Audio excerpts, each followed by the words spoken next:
Residential Market Analysis and Highest and Best Use, Chapter 2, Market Analysis, page 10. Concepts of market analysis. We have already identified several of the particulars that contribute to the creation of perceived value in the market. Those characteristics which will affect value were also identified in their most generic modes. Let us regress for a moment to examine how the market revolves around those aforementioned particulars. The forces of supply and demand, along with utility, are said to produce and assist in the creation of value in the marketplace. The fourth item is that of effective purchasing power and the ability of the public to be able to purchase the commodity, or in our case, the property. Are the prospective purchasers able to purchase? Is the affluency of the community great enough to enable the prospective purchasers to buy the property at the asking price? The flip side of that statement must be addressed too. Are the people that provide the necessary services for the community able to purchase properties within that community? We know there are several areas of our country where those that do provide the services cannot afford to live in their community. There are other areas that require those workers to reside in the community where they work. Is the market reflecting housing available for those workers that would otherwise be displaced due to the growing affluence of the community? Can the property meet the demands of the prospective purchaser? Can the property be utilized for the purchaser's intended purpose, or are additional negotiations going to be necessary? Will it be necessary to obtain community approval for the intended use? How long will it take to obtain a necessary approval in the form of a zoning change, special use permit, or a variance? Is there enough land area to physically satisfy the demands of the purchaser? Are there sufficient utilities in place to support the construction and or intended use of a particular property? Will the planned utility of the property be acceptable within the community? Let's look at a situation where a developer wants to convert a vacant parcel of land into a residential subdivision of single-family home sites. The vacant land parcel is properly zoned for residential development, and there are other individual homes in the vicinity of the proposed development. However, the developer wants to employ zero lot lines and attach the garage areas. The purchasers would own their individual sites, and they would be classified as individual single-family homes when construction has been completed. In some markets, this type of housing would be called uniplex type housing. Some within the community may protest this type of housing, even though the zoning would allow for the zoning lot lines. How does this type of utility of the vacant land parcels interact with the established single-family housing already in place in the community of the proposed development? The developer views this type of housing to be maximally beneficial for the initial investment, while the community views this type of housing as having a detrimental effect on their real estate market values.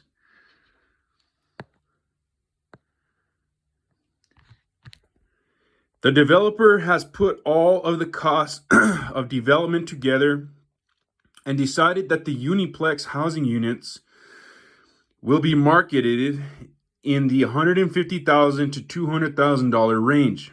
The questions then become, is that a realistic price range for this type of housing in this particular community? Is the community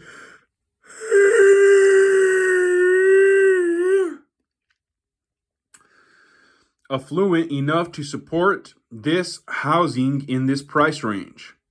Will the community accept this type of housing with 0 lot lines and shared driveways? That brings us to the remaining 2 factors which will ultimately determine the value of these properties. The factors of supply and demand are the predominant forces to ultimately determine the value for this type of housing in the marketplace. Continuing to use the cited example, we know that there is no supply of this type of housing at this point in time. The developer is attempting to create a market for this type of housing because more units can be constructed using smaller sites with 0 lot lines.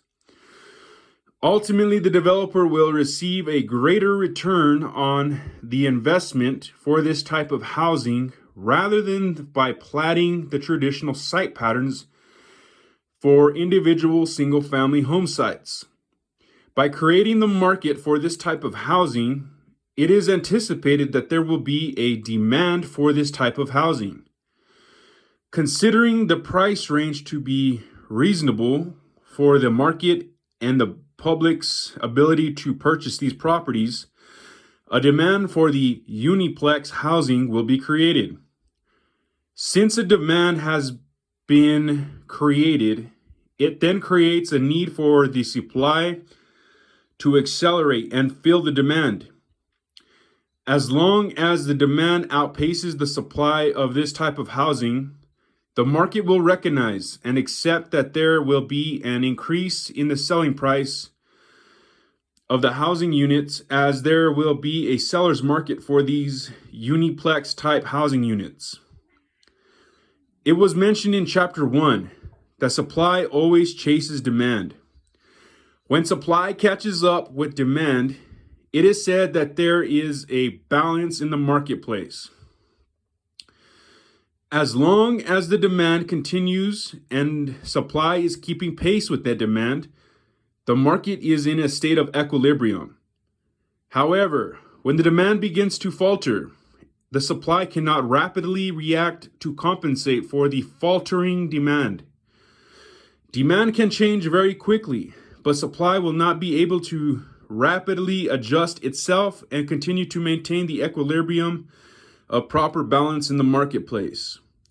The market has diminished itself, but the supply is now outpacing the demand for the commodity or this type of housing. This ultimately leads to a saturation of the market, and when that happens, the sale prices for this type of housing begin to spiral downward, and the average marketing times for the available housing will begin to extend. There is too much supply for the available demand.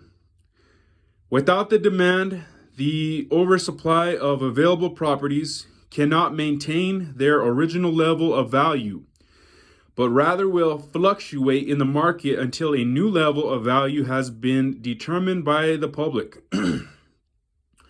Whenever the demand or the supply for commodities or properties change, we begin to see a leading or a lagging situation develop in the marketplace.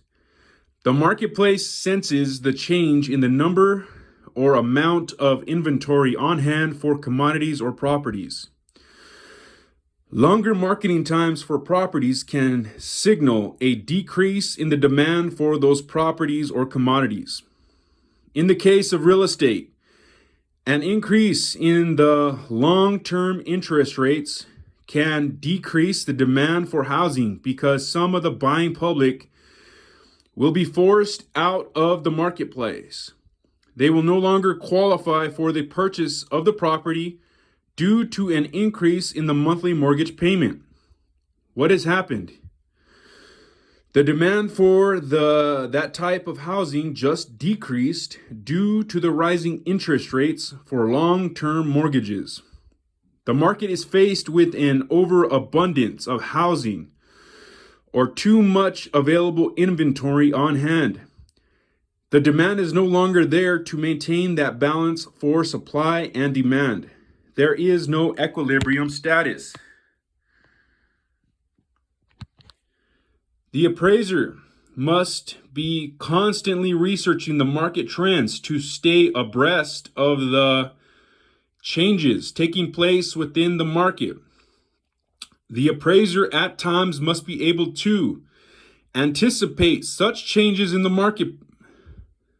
The appraiser must be able to analyze the market trends due to those subtle or abrupt changes that cause a shift in the balance between supply and demand. Rising long-term interest rates for housing will decrease the demand for housing to a certain extent, as some buyers will no longer be able to afford to buy. Available housing on the market will tend to stay on the market for a longer period of time.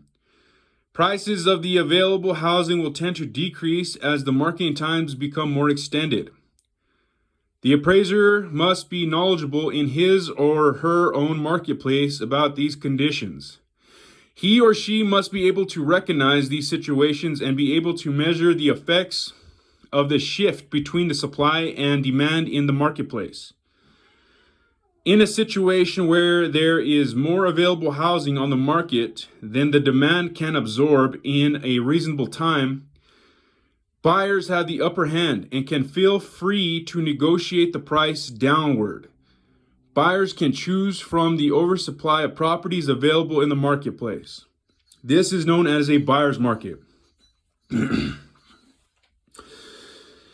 Naturally enough, if there are a limited number of properties available with the demand still strong for the available housing in that market, the seller is in more advantageous position. The seller does not have to negotiate as there are more buyers than available properties. The seller is free to choose from the large number of buyers wanting that particular property. In light of this situation, property values will tend to increase because of the continuing demand,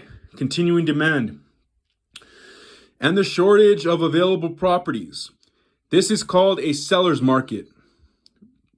Once again, supply and demand will serve to determine values in the marketplace.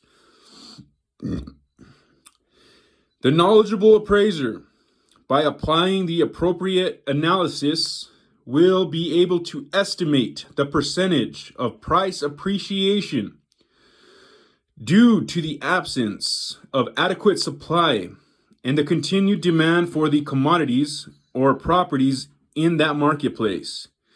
It is likely that market conditions, time adjustments will be necessary. Keep in mind, the market is constantly changing. Sometimes the market encounters an abrupt change due to conditions that suddenly occur within the marketplace. Class discussion problem. Puta la verga. An industrial plant in the community closes after being in operation for more than 100 years. Many of the workers are second or third generation workers.